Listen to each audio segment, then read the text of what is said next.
la femme a accidentellement laissé échapper un P en faisant la queue à la banque, juste au moment où elle s'apprêtait à partir aux toilettes.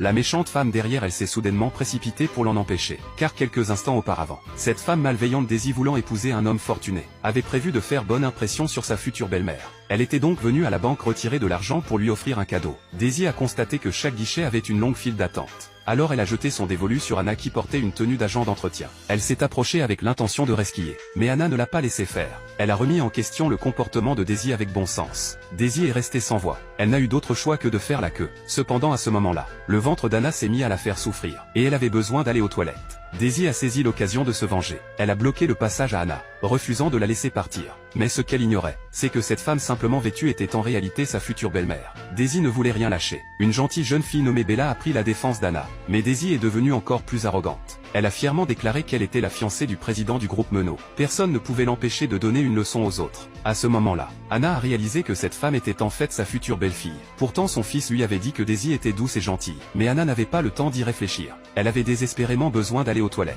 Mais Daisy était cruelle. Elle a directement ordonné au directeur de la banque de verrouiller la porte des toilettes. Anna voulait initialement révéler son identité, mais elle souffrait tellement qu'elle ne pouvait pas parler. Elle a seulement pu faire de son mieux pour courir vers les toilettes. Mais Daisy l'a violemment tirée en arrière. Anna a été projetée lourdement au sol. En conséquence, elle a perdu le contrôle de sa vessie. Une forte odeur s'est répandue dans l'air. Une vague d'humiliation a envahi le cœur d'Anna. Tout le monde la regardait avec dégoût. Heureusement Bella a rapidement enlevé son manteau pour en envelopper Anna. Cela a temporairement préservé sa dignité. Anna ricanait froidement dans son cœur. Elle qui avait connu la gloire pendant 30 ans, se retrouvait humiliée dans sa propre banque. C'était vraiment incroyable. À présent Daisy se sentait soulagée. Elle prévoyait d'aller rencontrer sa future belle-mère. Mais Anna a refusé de la laisser partir et a exigé des excuses. Daisy s'est moquée d'Anna qui se surestimait. Elle a même tenté de la frapper. Mais Anna lui a rendu sa gifle. L'amie de Daisy a essayé d'intervenir. Mais elle a aussi reçu une gifle d'Anna. Anna exigeait toujours des excuses. Daisy refusait de s'excuser. Pendant leur altercation, Daisy a accidentellement fait tomber et casser le cadeau qu'elle avait préparé pour sa future belle-mère. Elle a immédiatement accusé Anna. Elle a violemment giflé Anna au visage. Bella s'est avancée pour défendre Anna. Mais Daisy l'a giflé aussi. Bella a immédiatement brandi son téléphone et menacé de dénoncer Daisy. C'est seulement là que Daisy a commencé à avoir peur. Car le président n'épouserait jamais une femme à la mauvaise réputation. Mais Daisy refusait toujours de s'avouer vaincue. Alors elle a appelé le président, et a fait la victime en disant qu'elle avait été maltraitée. Le président a dit avec colère qu'il viendrait soutenir Daisy, et punir sévèrement l'autre personne.